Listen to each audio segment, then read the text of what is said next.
જેના દર્શનથી ટળે દુઃખ સદા, વાતોથી છાતી ઠરે. જેનો સ્પર્શ થતા જન્મો જન્મના વિષયો દૂર ફરે. અંગો અંગ હૃદય ધરી રહ્યા જે, સર્વોપરી શ્રી હરિ.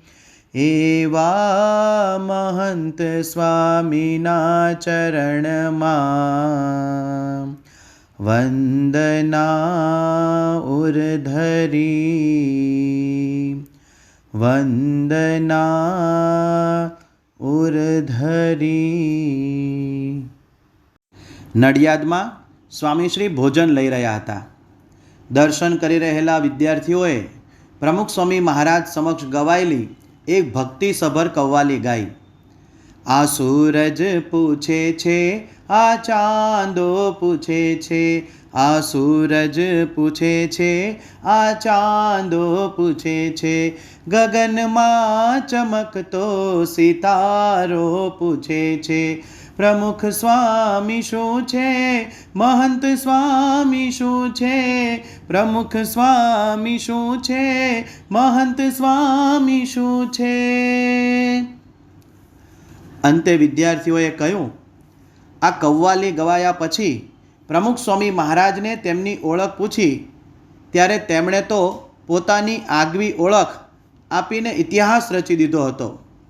પરંતુ આજે આપ આપની ઓળખ આપો. મહંત સ્વામી શું છે એ સવાલનો જવાબ આપો. સૌના કાન સરવા થઈ ગયા. સ્વામીશ્રી સમક્ષ માઇક ધર્યું ને ક્ષણનાય વિલંબ વિના હૈયાની પ્રતીતિ સાથે સ્વામીશ્રીએ કહ્યું, દાસના દાસ. અનન્ય દાસત્વ ભાવની આ અદ્ભુત ક્ષણ સૌના હૈયે જડાઈ ગઈ. સૌના હૈયે કબીરજીની પેલી પંક્તિ ગુંજી ઉઠી, નીચા નીચા જો કોઈ ચાલે સબસે ઊંચા હોય. નીચા નીચા જો કોઈ ચાલે સબસે ઊંચા હોય.